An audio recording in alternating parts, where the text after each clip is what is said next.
بسم اللہ الرحمن الرحیم۔ السلام علیکم۔ شجاعت، ایمان اور وفا کی عظیم ترین مثال حضرت عباس ہے، ایسی ہستی جو جلال و قوت، کمال و فضل اور عزم و استقلال میں اپنی مثال نہیں رکھتی۔ سیدہ فاطمہ سلام اللہ علیہ کے 10 سال بعد تک سیدنا علی شیر خدا نے دوسری شادی نہ کی، لیکن جب لوگوں نے اصرار کیا تو پھر ایک دن آپ نے نسب شناس بھائی عقیل کو بلایا اور فرمایا، میرے ساتھ شادی کے لیے ایک نیک، پاک باز اور بہادر خاتون کو تلاش کرے۔ بس کچھ ہی عرصے بعد شجاعت کے لیے مشہور قبیلے کی لڑکی کے ساتھ آپ کا نکاح ہو گیا، جن کا نام بھی فاطمہ ہی تھا۔ بعد میں یہ ام البنین کے نام سے مشہور ہوئی۔ امیر المومنین حضرت امام علی کو اللہ پاک نے ام البنین سے 4 بیٹے عطا کیے، جو کہ سارے ہی کربلا میں شہید ہوئے۔ ان بیٹوں میں سب سے بڑے بیٹے حضرت عباس تھے۔ وفا، شجاعت اور صبر حضرت عباس کو وارثہ میں ملا تھا، کیونکہ ایک طرف والد جو کہ شیر خدا ہے اور دوسری طرف ماں بنو کلبیہ سے ہے، جو عرب میں عرصہ دراز سے شجاعت کے لیے مشہور تھا۔ حضرت عباس 4 شعبان 26 ہجری کو مدینہ منورہ میں پیدا ہوئے۔ امیر المومنین حضرت علی کبھی کبھی حضرت عباس کو اپنی گود میں بٹھاتے تھے اور ان کی آستین کو پیچھے الٹ کر بوسہ دیتے تھے اور آنسو بہاتے تھے۔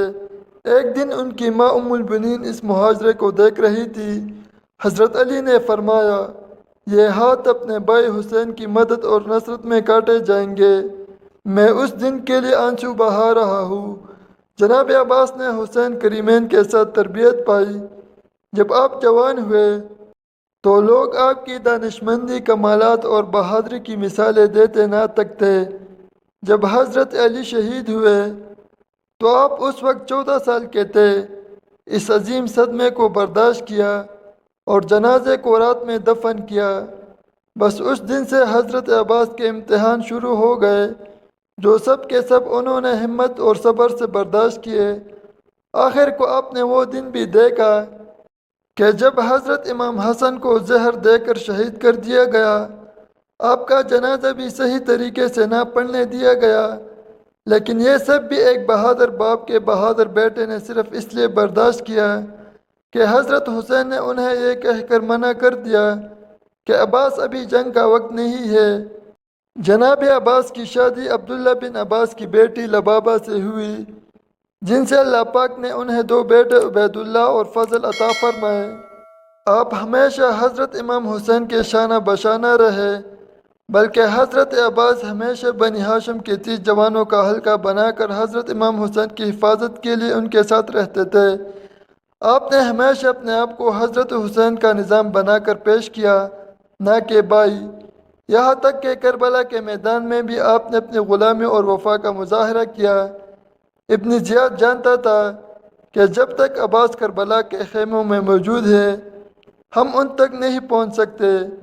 اس لیے اس نے ایک چال چلی کہ شمر ملعون کو 4000 سپاہی دے کر حضرت عباس کے پاس بھیجا۔ شمر نے حضرت عباس کو کہا کہ میں ابن زیاد کی طرف سے عباس تمہارے اور تمہارے بھائیوں کے لیے امان نامہ لکھوا لایا، اس لیے تم یہاں سے جا سکتے ہو۔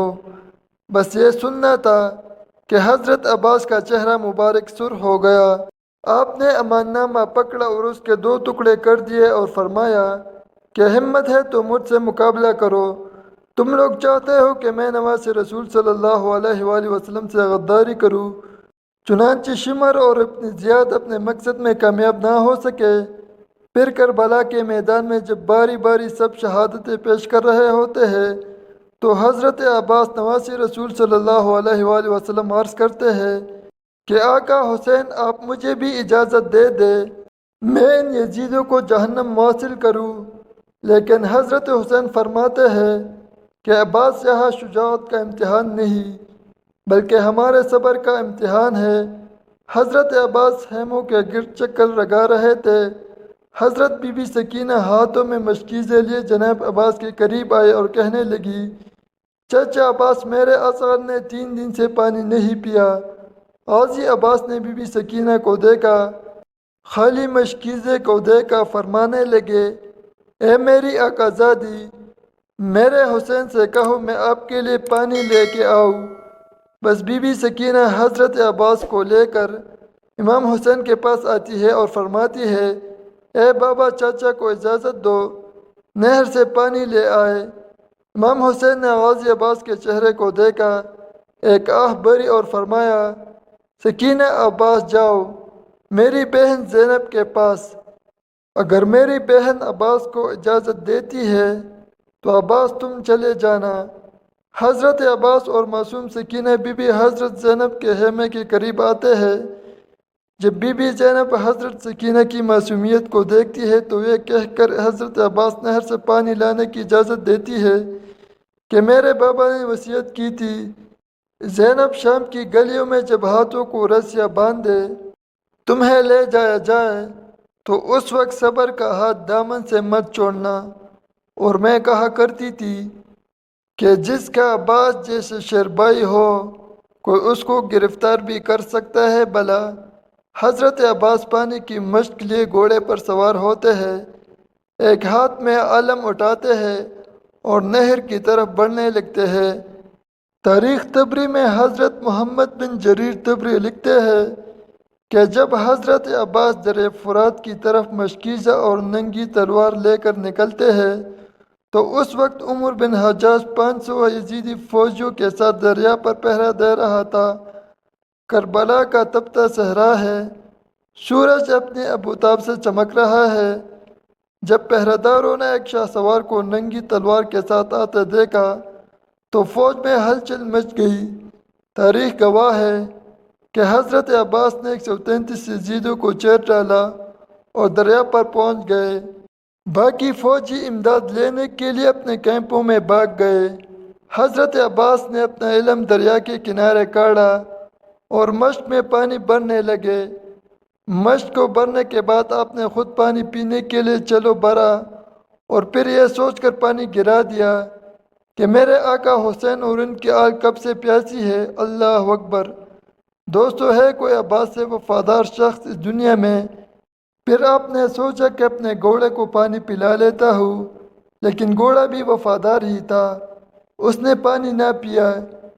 اتنی دیر میں عمرو اپنی فوج کی دوبارہ صف بندی کرتا ہے اور پیچھے اور سپاہی بھی مدد کے لیے آ جاتے ہیں۔ حضرت عباس مشکیزیں اٹھائے گھوڑے پر سوار ہوتے ہیں، اتنے میں ایک تیر ان کے کندھے پر آ کر لگتا ہے۔ حضرت عباس گھوڑے کو خیمے کی طرف دوڑواتے ہیں، سپاہی ان کو گھیر لیتے ہیں اور تیروں کی بوچھاڑ کر دیتے ہیں۔ عمرو آواز لگا کر کہتا ہے کہ یہ پانی خیموں تک نہ پہنچنے پائے، اگر ان کو پانی مل گیا تو ہماری خیر نہیں۔ اتنے میں ایک بدبخت نے چھپ کر تلوار کا وار کیا تو آپ کے ایک بازو قلم ہو گیا۔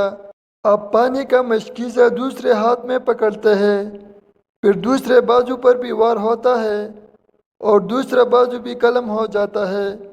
اس کے بعد جناب عباس پانی کا مشکیزہ منہ میں پکڑ لیتے ہیں، پھر سب ایک جا ہو کر تیر برساتے ہیں، پانی کے مشکیزے کو بھی لگتے ہیں اور پانی بہہ جاتا ہے۔ جیسے ہی پانی بہتا ہے تو میرے آقا کی آنکھوں میں بھی آنسو آ جاتے ہیں، وہ گھوڑے سے نیچے گر جاتے ہیں، تیروں سے نڈال ہو جاتے ہیں۔ یزید فوج فتح کے نعرے لگاتے ہوئے واپس ہو جاتے ہیں۔ جب امام حسین حضرت عباس کو گرتا دیکھتے ہیں تو وہ ان کی طرف بڑھتے ہیں اور آ کر حضرت عباس کا سر مبارک اپنی گود میں لے لیتے ہیں۔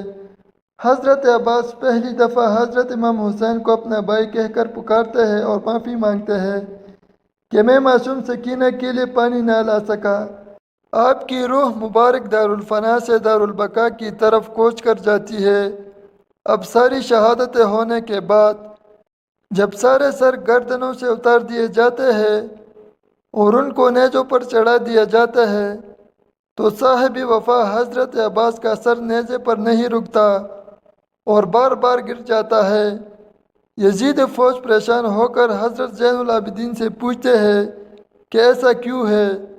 جس پر آپ ایک تاریخی جملہ فرماتے ہیں، میرے چاچا نے ساری زندگی حضرت حسین کی برابری نہیں کی، تو اب مرنے کے بعد ان کا سر بھی حسین کے سر کے برابر نہیں رک سکتا۔ اللہ اکبر۔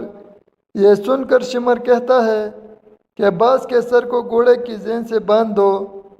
لاکھوں کروڑوں سلام ہو حضرت عباس کی وفا پر۔ اللہ پاک ہم سب کو بھی اللہ کے دین، اس کے پیارے نبی حضرت محمد صلی اللہ علیہ وآلہ وسلم اور ان کی آل پاک سے وفا کرنے کی توفیق عطا فرما دے۔